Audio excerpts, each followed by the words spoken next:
Welcome to the Weather Centre, where a cold front brings about a change in the weather over the southern part of the country on Thursday. It cools things off and also brings in some light rain, with a chance of rain spreading through to the Eastern Cape in the second part of the day.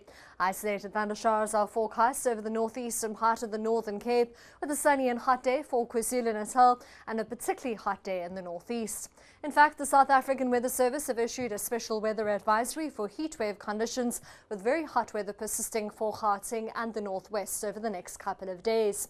They've also issued a warning for a high fire danger rating, with runaway fires possible over the interior part of the northern and western Cape. On our rainfall probability map, you'll see rain mainly in the morning in the southwest, with a 40% chance of rain over the southern part of the western Cape, spreading through to the eastern Cape later on in the day. And then here's that band of isolated thundershowers moving in over the northern Cape in the afternoon. On our maximum temperature map, you'll see how the cold front has cooled things off in Cape Town and George at 23 and 21 degrees. Sizzling hot over the interior though, 37 for Kimberley and a high of 33 for Bloemfontein, Johannesburg and Polokwane. We head into the mid-30s for Mahikeng, Pretoria and Bombela, as well as Pietermaritzburg and Richards Bay, with maximum temperatures in the mid-20s for Port Elizabeth, East London and Bishu.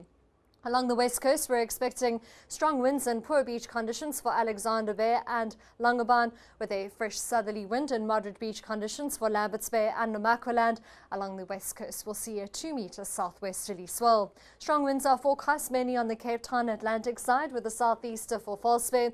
More of a moderate southerly wind, but with the possibility of rain for Hermanus and Cape Agulhas.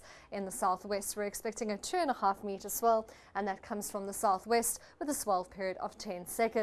Along the south coast, rain is forecast on Thursday, with poor beach conditions here. A predominantly southwesterly wind is expected, with wind speeds of up to 40 kilometres per hour for Port Elizabeth, and along the south coast we'll see a 1.5-metre southeasterly swell. Along the east coast, good beach conditions are expected for the Wild Coast and Durban, with a moderate northeasterly wind for Durban and a fresh north-northeasterly wind for Richards Bay. More of a southwester though for East London, gusting at 40 kilometres per hour in the afternoon, and along the east coast we're expecting a 1.5-metre easterly swell. That's all from the Weather Centre for now. Have a great Thursday.